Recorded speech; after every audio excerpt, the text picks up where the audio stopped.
das coisas, né? Mas ele nos fez comparado de barro, ele nos fez de barro.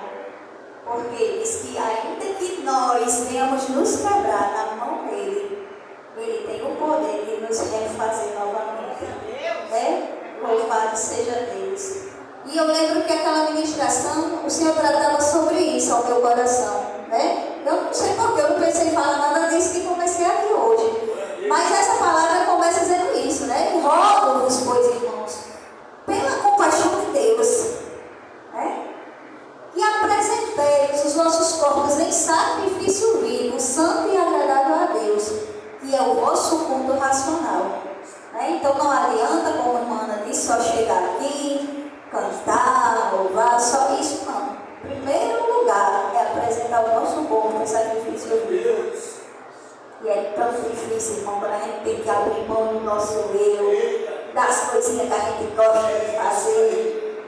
Mas que o Espírito Santo está dizendo, precisa ser moldado, e a gente tem que ouvir a voz do Espírito Santo e saber que o que Ele está nos exortando a fazer, nos ensinando, é o melhor para nós.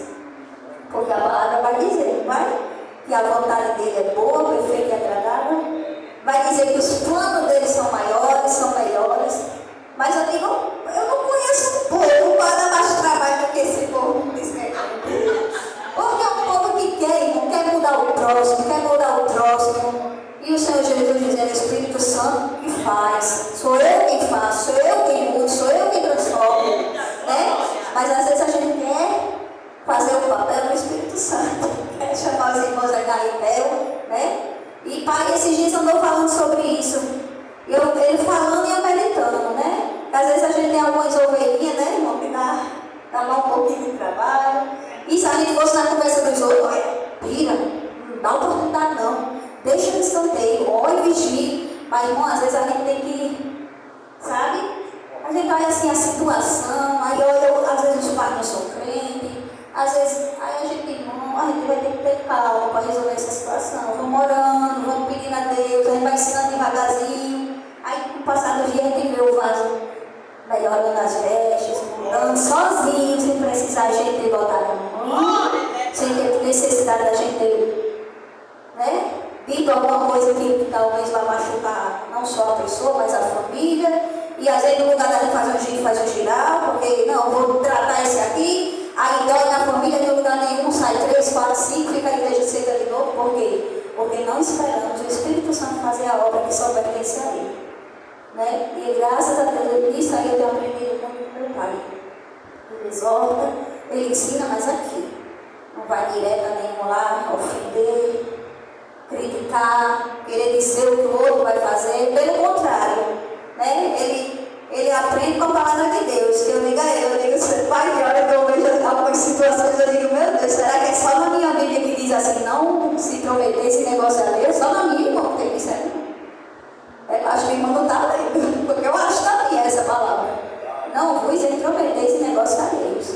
E às vezes as coisas são tão particulares, tão familiares, e a pessoa às vezes quer tomar satisfação, como não, porque eu estou dirigindo o trabalho, não. Tem coisa que a gente não pode botar na sua mão. Para depois a gente não está pagando por isso. Né? Porque o Senhor, eu costumo dizer isso, o Senhor ele cobra daquele que ele manda fazer algo e a pessoa não tem coragem de fazer, não tem ousadia para obedecer, o Senhor cobra. Mas a palavra é clara quando diz ai daqueles. Eu nunca escutei ninguém dizer ai sem nada estar doendo.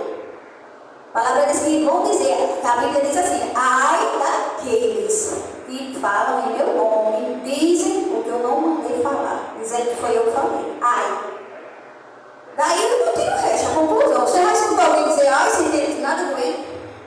Quando a gente vem dizer ai, então o negócio está apertando. Né? Então são coisas que às vezes não precisa de muita conversa não. Eu costumo dizer que o Senhor Jesus ele ensinou as coisas muito simples a nós. Ele simplificou de uma forma tão linda que ele falava em parábolas. Se ele estava no meio dos pescadores, ele falava como os pescadores. Se ele estava no meio dos doutores, ele falava como os doutores. Para quê? Para simplificar.